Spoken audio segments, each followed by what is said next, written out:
Thank you for joining us for Season 3 of Executive Insights. Today's topic, we're talking about scaling without losing your mind. How to grow your team and services while preserving brand values. I'm your host, Gervais Nelson, the founder of Time, as well as the founder for Time Foundation, alongside my amazing co-host. Hi y'all, I am CEO Marie Rose, CEO of Rosebud Studios and a Business Development Center, and founder and president of Rose Petals of Success. What habits can new entrepreneurs develop today that will make scaling easier 5 years from now?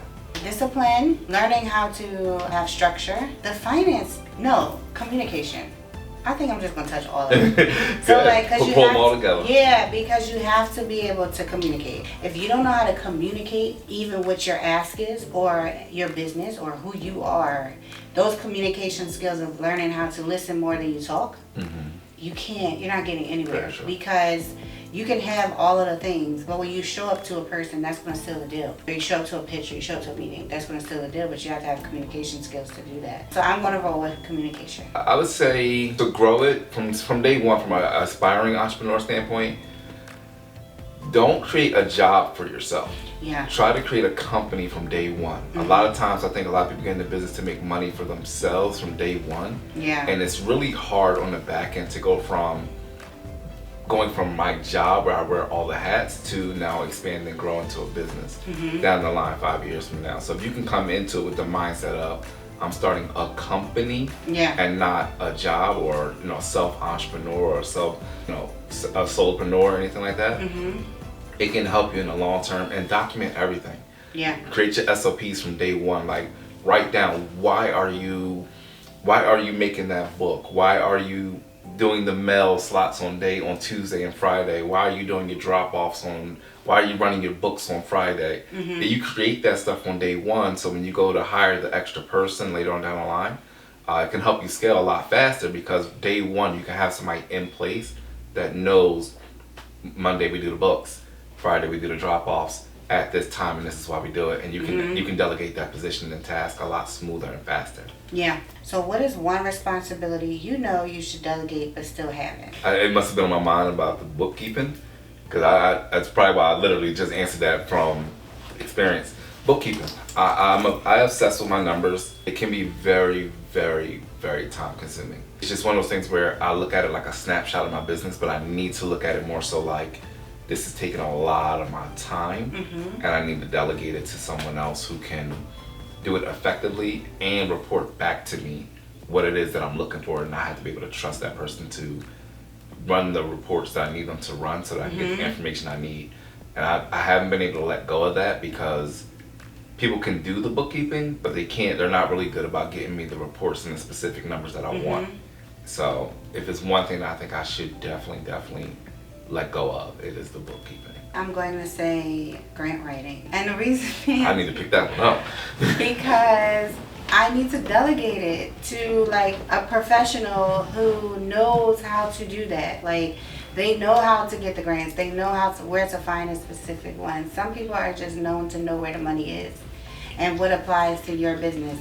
And I think it's harder for me because I'm trying to navigate and I'm applying for the ones that are popular and that everyone's going for, instead of that's not really grant writing. Grant writing is being able to write a grant proposal and people support your whatever, know. So I need to delegate that, and I know I do, but I just refuse to do it. It's one of those things where I'm learning the value of it and I need to do it. We're all in that catalyst fund bucket.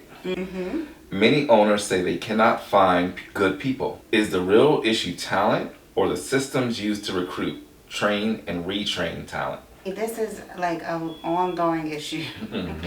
And so what I've discovered is it definitely is the places I go to find the talent.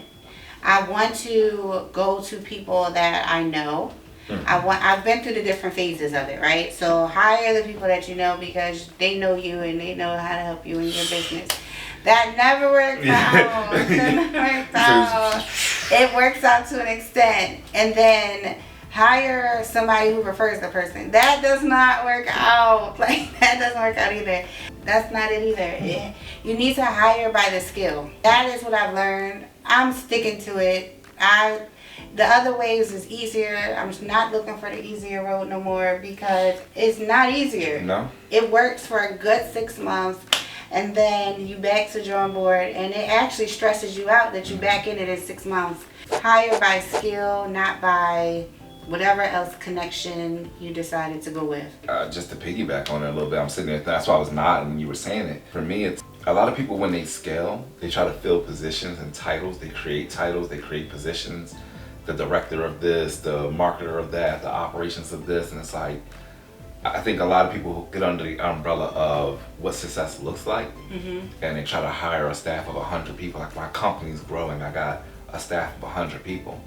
I'd rather have, to piggyback what you were saying, I'd rather have 10 of the right people that are just locked into what they do what they do well, understand my mission, understand what we're doing, bring something to the table. Don't just look at me for everything, but actually come to me and say, hey, I know a better way to do this. What do you think about this? And I think the company just grows better, stronger, faster at that rate. Yeah. And I'm only speaking from my standpoint because there are companies that I admire that are, you know, scaling at a very great rate, and they have the directors and the VPs. But it's a, I think Lodge said it earlier, where it was like, you said it was levels to it. You know, it's like there's steps to it. There's no instant gratification. You have to take the steps. There's no, the microwave effect doesn't work when you're scaling. You have to put the time in. You have to grow, and at a rate that's, you know, good for you and your company.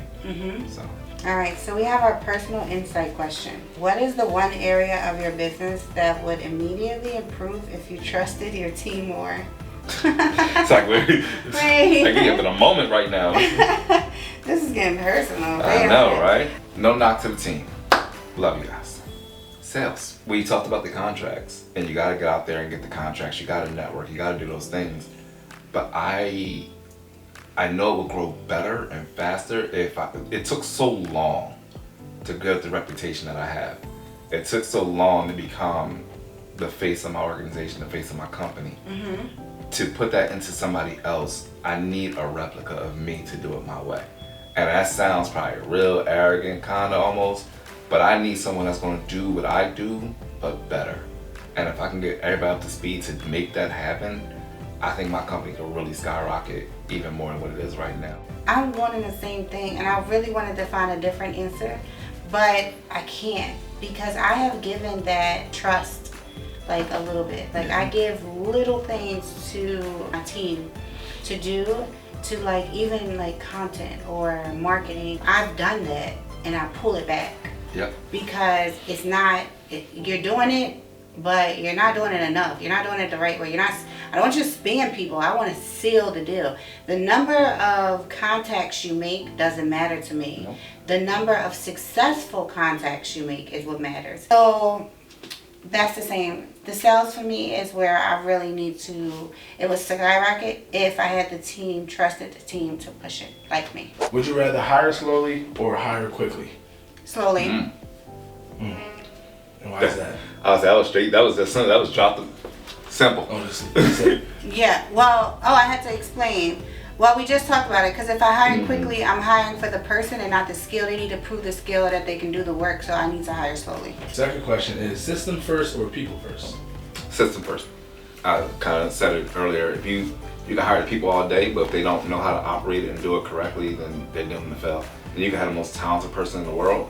If they don't know what playbook to follow, you're setting them up to fail. The third question is, would you rather have growth or stability? Stability.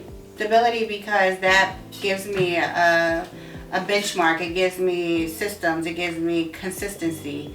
Whereas if I'm constantly growing, I have to keep up with that growth, and I have to keep a momentum of survival and rushing, and that's not good for business. Number 4 is, would you rather have specialist employees or versatile employees? All right. Let me think about this one. That's a good one. So would I want to have a specialist or versatile? I'll take versatile if they're good in each thing, but take it back. No, I don't. No, I don't. Specialist. I just want you to be good at what you do. I don't need you to be good at many things. I need you to be great at what you do. If you're doing estimates, I need you to be fantastic at estimates. I don't need you to be fantastic at estimates and bookkeeping, because you're going to drop the ball on something. Be good at the one thing that I need you to do, So let's use me for landscaping, for example. If you are a tree specialist, I need you to be good at trimming, mulching, and knowing trees and doing what you need to do from that. If you're the horticulturalist, I need you to be great at plants. I don't need you looking over here at the trees, focus on the plants. If you're over here doing designs, know your design. I don't need you to know what kind of tree it is. I don't need you to know what kind of flower it is. I need you to design it and say we need a green tree to go right there with yellow stripes. Tree guy, what kind of tree is that? Oh, that's a cypress. All right, cool. I don't need you to know both. Just do it. Do what you do and do it well. Would you rather have bigger clients or more clients? These questions Bigger are clients, because more clients means too many different personalities and people to deal with. Whereas bigger clients, I'm just putting it all in there, getting my attention, and I'm finishing this project. So I would do bigger clients. So please remember that even though we gave our advice to you, it was specialized to our businesses based off of our experiences. So if you want the information to apply to your business, make sure that you reach out to me, myself, or Joe Bass for a one-on-one consultation.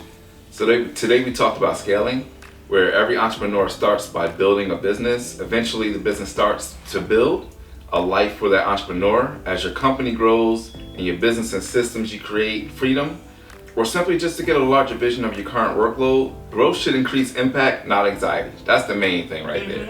Growth should increase impact, not anxiety. That's the difference between building a business and an infrastructure, that which we're trying to scale. So with that said, be sure to tune into our next episode where we're talking about the negotiations as a superpower. You can follow us on the Instagram, executiveinsights_. Remember to stay inspired, never stop creating. All right, see y'all.